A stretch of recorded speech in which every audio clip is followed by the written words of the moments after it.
Okay, let's shed some light on the situation. Lumos Maxima.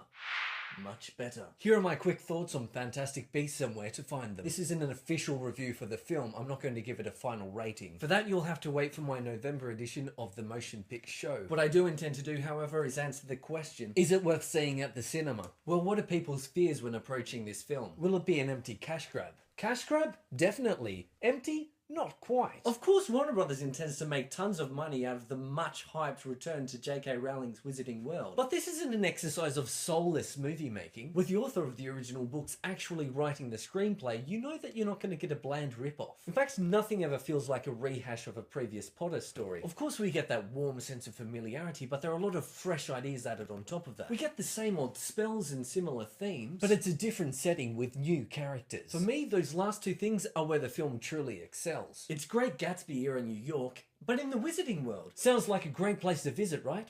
And it is. But our guides through this weird and wonderful world are perhaps more interesting than the world itself. Eddie Redmayne plays our hero Newt Scamander, who comes across as a bit of an awkward wizard, always carrying around a peculiar suitcase, which is a bit of a cross between a TARDIS and a magical zoo. It's bigger on the inside. But the animals of said zoo manage to escape, and we have ourselves a plot. Although he's not terribly comfortable around people, our hero Newt Scamander enlists the help of two witches and a muggle, non-magic folk. And this team soon becomes the film's equivalent to Harry, Ron and Hermione from the original films. And just as that trio of friends was the key to the success of those films, the bonds made between these new characters seem to be what makes this new series such a success. But the film's called Fantastic Beasts and Where to Find Them, so what are these creatures like? Without giving anything away, they are pretty fantastic. You've got cute and adorable creatures, scary creatures, weird creatures, all kinds of creatures, and they're all pretty great. Okay, so the film does have its flaws. There are a few characters who I wish would have been fleshed out a bit more, but there aren't really any major issues I have with the film. And back to my original question, should you go out and see this film? Yes.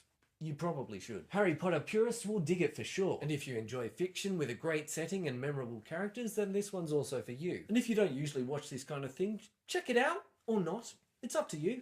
That's pretty much all I'm willing to say at this point, so till next time, Knox.